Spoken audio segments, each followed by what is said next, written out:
What's up, YouTube? Welcome back to the ForexPropFirm.com. I'm your host, Valentin, and my guest today is Kevin. He started trading with FPF about 8 months ago, and now he got a 50K funded account. Kevin, how's your day going so far? Pretty good. So, hi guys, my name's Kevin. I'm 33. I'm from Canada, Ottawa specifically. So we're in the cold winters right now, but yeah, I'm pretty excited to be finally on the team with FPF. Nice, that sounds good. Okay, Kevin, the first question I always ask is, how long have you been trading for now? Well, if we go from the first time ever, probably like 2 years, but I didn't really know what I was doing. I'm pretty resourceful, so I researched a lot, basically how to take a trade, what take profit means, how to calculate pips, how to calculate your risk. I've tried a few on my own.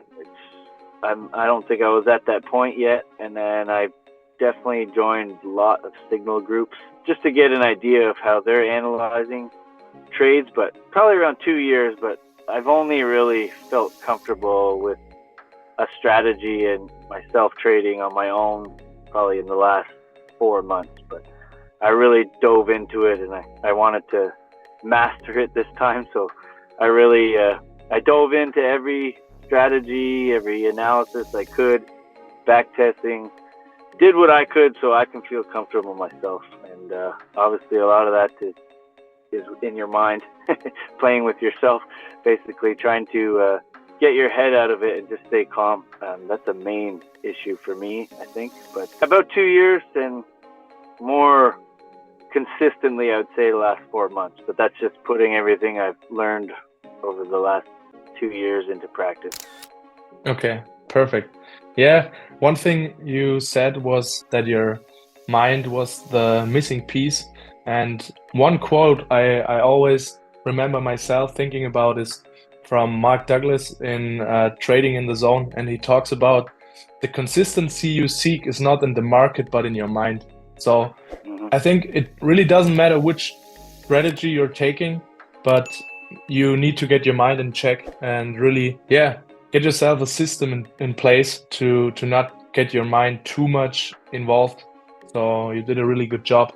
And what strategy are you trading now? Is it a little bit more specific? Is it like support resistance or whatever? So I'm still in a few groups, but I find that just helps me. But every trade I make, I do an analysis. I wouldn't call it scalping, but it's more on the 5 minute time frame. I don't like to do swing trades. Again, that's just personal in my mind. I don't like having it open that long and seeing it go up and down. That's just me. It's a preference for me. I've tried both. I find I'm always checking my phone if I'm doing swing trades and holding it a few days or whatnot. I'm just, I guess, nervous of what's happening. I like the quicker trades. Mainly, I really focus on gold. I don't trade a lot of pairs. So that's the one I seem to be doing the best at. So that's the one I'm focusing on. The other one, like I said, I try and look at what I've been doing and what's performing better for me, and then that's what I'm focusing on. I don't want to jump all over the place. Maybe try and master a few pairs and then look into others, but that's my plan so far. That is such a big and important point. I really don't know how to emphasize it, but in my opinion, you only need 1 to 2 pairs max. So I'm personally only trading EU and GU. That's all you need. You only need 1 pair, master this pair, and this pair is going to offer you more than enough setups. So you're trading gold, right? Gold is really volatile, but I think I picked the volatile one to start with. Yeah. If you find trading that, it's whatever. You can trade whatever you want as long as you're having success. And so, do you have specific times where you're going to trade gold, or does time not really matter for you? I'd say for me, it's usually between 8 and 10 a.m. Eastern time, so whatever that translates to, whatever the listeners are, because I'm in Canada, but that seems to be the time for me. Maybe the odd one in the afternoon, but I'm looking at this as a few hours a day kind of thing, and that's just my time frame. I'm not actually working full 2 hours, Yeah. but picking one pair or 2 pairs for me. I don't have to go looking for a possibility. Basically, I can just stare at one chart instead of bringing up a whole bunch and looking for a trade. I'll take it if it's there. Some days, if I don't take a trade, then whatever, I'll keep going about my day because I'm still working, right? So this is hopefully someday I want to build this up, but for now I'm just being really risk adverse, taking it, trying to be consistent and consistently growing my account. If I take 3-4 trades and I lose 1, win 3, then I'm happy. Yeah, I think 8 to 11 is a really good time trading gold because you got a lot of volatility kicking in for the USA, for the New York session in the afternoon. Yeah. So you said a really important point to me, which sticks out. You said you're only looking at these 2 hours, and there was one point in my career where it really clicked for me, where I always stared at the chart for the whole day, and always thinking about where can I take the next setup and stuff like that.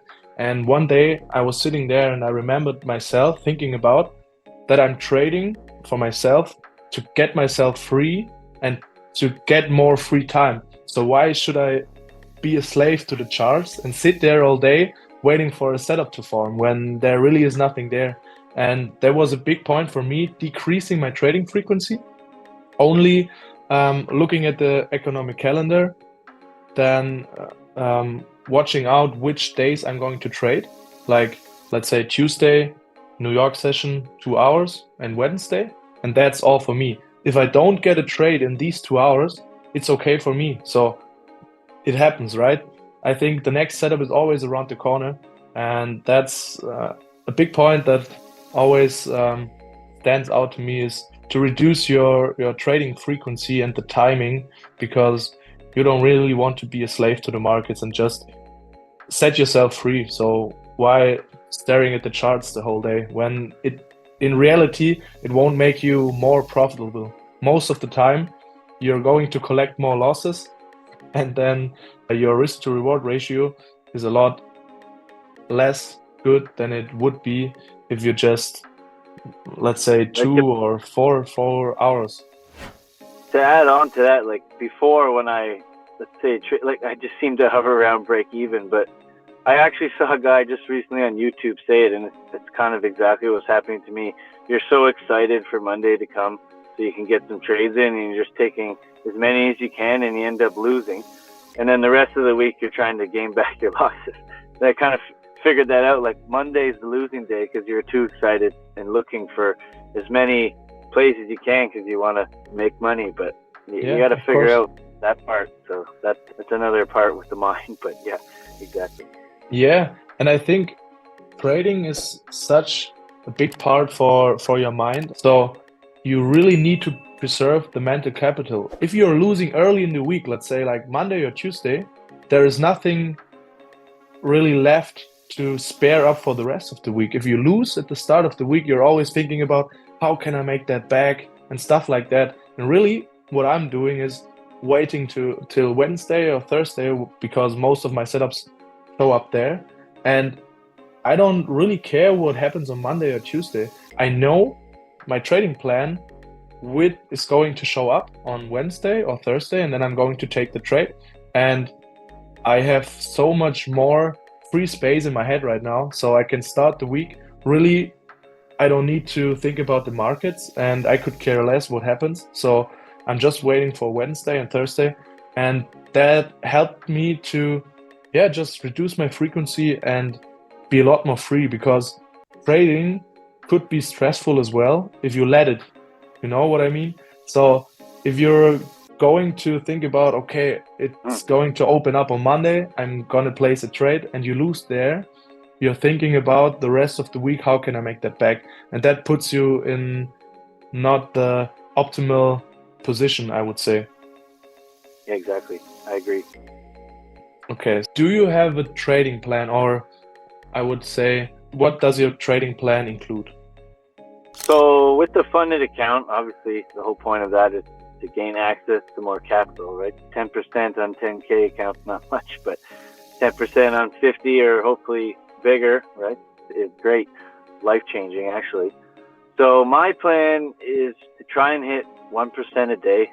Like this morning, I already did that. I'm good for the day. I'm not going to go over any more charts. I'm just going to leave it and wait till the next day, right? I'm happy I hit my 1%. If I hit more, even better. So that's my plan. I want to try and do that every day, 1%. If I hit it, then I'm good. Clear my mind, go do what I have to do. But in terms of FPS specifically, I want to keep, I'd say maybe 50% of my gains in to the work on the scaling plan. Like, I don't need to take out all my profits right now. It's not the point. I want to scale my 50K account up, right? So I'm going to be focusing on being consistent, 1% a day if I can, even 0.5%. I'm happy with that, and scale up my balance. That's my plan. And then eventually I'll probably take some out and put it into my own account. But for now, I want to try and focus on scaling. Maybe take a little bit, but I want to focus on scaling the account, because you guys, the reason I chose you guys is I think you have the best scaling plan out there. So if I can do that consistently, month over month or every 3 months, then I'm going to be laughing in a few years, hopefully. Yeah, really good. Yeah, I think what most people really don't understand is that capital does the heavy lifting for you. You don't really need to increase your risk to make more money, but you need to increase the capital you have. Because imagine what 1% means for a 1 million account, or even maybe 2, 3 million. That's life-changing money you are going to make with 1%. But I know so many people that matter about, yeah, I need to increase my risk like maybe 2, 3%, and then they're losing. And yeah, I don't really think that you need to increase your risk that much. Just stick to 1% and let the capital do the rest for you. Yeah, every time you do a riskier trade, risk 3%, that's usually the one you lose on. Yeah. And then you got to 100%. 300%. Then you got to make triple or double the amount to get it back to break even. It just doesn't add up. I like numbers, so that's what I'm looking at. Yeah, every time. Yeah, that's so true. Really good. Do you had any challenge you faced in your trading career? And if you had one, maybe can you touch a little bit on how you overcame it? Oh yeah, there's tons. There's way more than successes, that's for sure. It just interests me so much. Like, I feel like trading could be an easy way to make money, but it's not hard. It's a lot harder to get there. But once you're there, it's not overly crazy complicated, but there's a lot of factors that are involved to be consistent and last, basically. So for me, it was like, you have a few wins, let's risk more, like the casino mindset or something. That never worked. The mindset, almost every trade you enter, it will go red right away, right? I see it all the time. Now I'm more comfortable practicing it more and more. You see it go into the blue after, but almost every trade you enter is going into the red on my app, let's say on my phone. And I've learned to kind of overcome that, again, bringing it back to the mind. Like, trust your setups, trust your risk. If it hits stop loss, whatever, you lost 1%, it's not a big deal. If your win rate is good enough, it's going to be fine, as long as you're consistent with risk. For me, it's like, I always thought like I can't lose, but that's when you lose more. So that was a big thing for me. But I think the main thing, a lot of people talk about trading and learning analysis and setups, but for me, it's more the mind. Like, that's the hardest part. Being okay with looking at the red right away and being comfortable that it's going to come back. It's not like it starts going in the red a little bit, but you're not close to your stop loss. Let's close this one out at a loss. Well, you're not trusting your setup.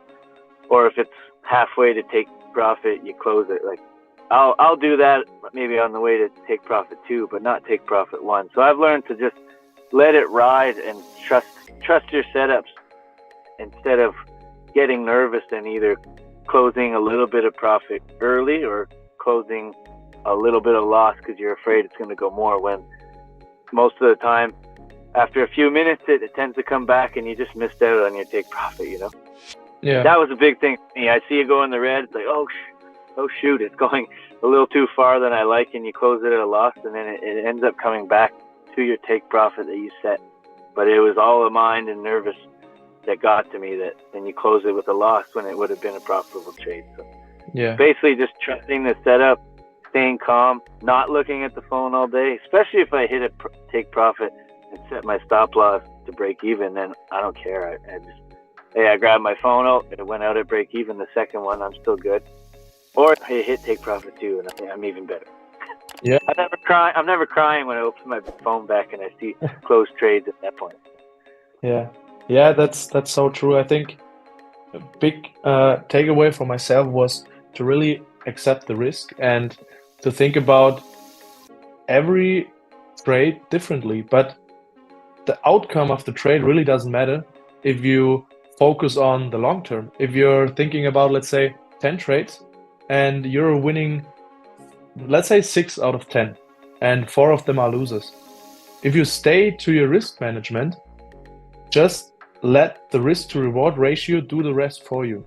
So if I'm taking a trade, I'm sitting there and I'm telling myself the outcome really doesn't matter to me. If it's a loser or a winner, I don't care.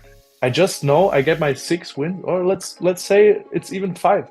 I get my 5 wins out of 10 trades and I'm good. You know, at the beginning of my trading journey, I always thought about, okay, now I got a winner. Let's say I'm up 1 or 2%. Now I'm increasing my risk, like you already touched on the casino mindset, and I think that's one of the biggest mistakes you can make early in your trading journey. So just don't really think about the numbers you're doing, but rather think in probabilities, like your risk to reward ratio, because that is going to do everything for you. You don't really need to matter. And I really overcomplicated trading myself, but really, you need to stick to the basics. I always heard that at the beginning of my journey, and I was thinking about how the hell can this be true, But the years I'm now in it, it's even more clear for me now what they were talking about the whole time, because just do the basics, get your risk management in check, and the risk to reward ratio is going to do the rest for you. Exactly. Just stay consistent. Yeah. Yeah, of course. Okay. So, do you have any key moment in your trading, whether it was a good or maybe even a bad moment in your journey? I guess this isn't my first attempt, right? And I've done it with other prop firms as well. Not too many, but I mean, failing for me, like, it's not easy to pass, especially like you guys, your rules are really good compared to some other ones. But, like you said, you're getting so excited to pass, and then you could just blow it all in one trade. And that's what I did, to be honest with you. The daily breach and the drawdown, not even closed trades, like something I didn't pay attention to. I'm speaking strictly prop firms. So that's a kick in the ego, basically. But you know what? I was determined, and I kept getting better and better. So this one, I took it slow. Phase 1, anyway. Phase 2, I did pretty quickly. Took it slow, stuck to my strategy, and it just slowly grew. I really didn't even try to get 1% a day, because I only need to get 8, right? So I took 3 weeks to pass phase 1, 1 week phase 2. But again, it's going back to the strategy. Like you said, risk to reward, let that do the work. Risk the same percentage every trade, and that's what I did, and that's what worked. I felt confident the whole time. It consistently grew, and now I'm really looking forward to working with a funded account finally. So Yeah, of course. So just stick to your basics. Stick to what brought you here. And you said you were successful with that. So just stick to that and you're going to be good. Really nice, really nice. Do you follow a daily trading routine? So yeah, I mean, the new year coming, I own my own business too, and it's very hands-on. So I am fairly busy, but I noticed I've been working a lot and not focusing maybe on me so much. So I started running again, eating better, just drinking water, like simple things that you should do every day anyway, but it just energizes me more and I'm more focused. So that's something, I guess it's not a trading routine, but it definitely translates into trading. If you're tired, sluggish, weak mind, you're going to make mistakes. So that for me is very important, and I want to continue to do it. Trying to read too at night a few books. I'm reading a few Forex books just to try and understand even more, get better. I always want to keep learning. So probably not reading as much as I should, but that's something I want to improve on. But that's about it for daily routine for me. Yeah. Trying to stay a little bit healthier. So like I notice my mind is clearer, and I'm more just from doing that. So Yeah, it makes of course. me So push farther. yeah, that's really important points that you mentioned, because I think if you're not really focused and you get a little bit like you get distracted easily and you're not really getting your health in check.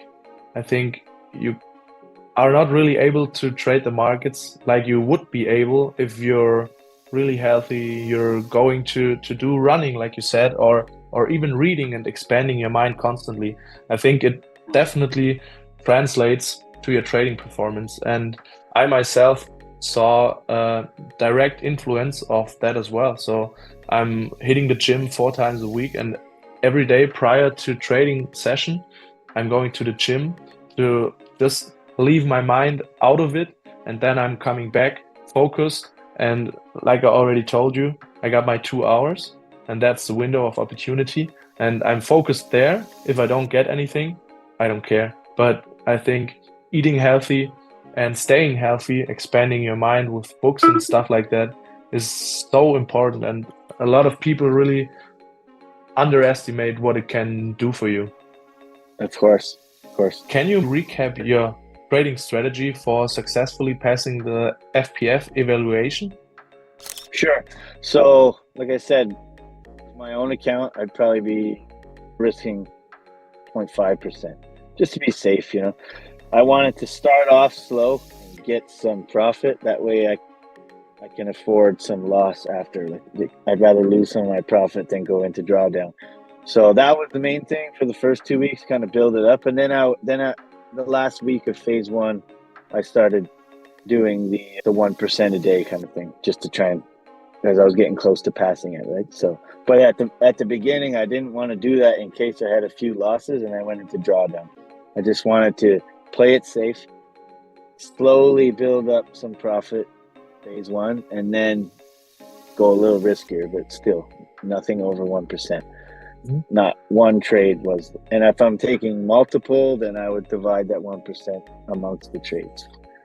So I kind of knew how much I would lose if all of them went into the negative and hit stop loss, and I would still be okay with my daily. Well, I guess you guys don't have a daily loss limit, which is another big bonus. But I pretended like there was, basically. Yeah, that's important. Yeah, and as we already said, risk management is, in my opinion, the most important thing when you're trading. So your strategy really doesn't matter, but I think that's a big point. So one big interesting question for myself every time is, how is trading for ForexPropFirm.com different from trading independently? So basically having your own trading account. So I think it's actually better for me because I consider myself a newbie, even though I've gotten pretty good, I consider it, but I still have a long way to go, I think. So it's really having the rules in place have made me a more consistent and risk-averse trader, I guess. If it's my own and you don't have those rules, like you might mentally just one day like, oh, I'm going to take a risk today, and see. But having the rules in place makes me more consistent. So I think that would translate into my own trading account. And I think that's a good thing because I want to stay consistent, because compounding everything, you stay consistent in a few years, there's some big changes that will happen if you do that. So yeah, no more gambling. It's more strategic plan. So, and I think the rules in place make you do it. So why not continue to do it? Pretend that your personal account is a challenge as well. All you're trying to do is gain profit, right? So you're not thinking about being rich, in my opinion. Yeah, Great point, of course. That's 100% true. What recommendations do you have for someone starting with prop firm or trading in general? Do your research.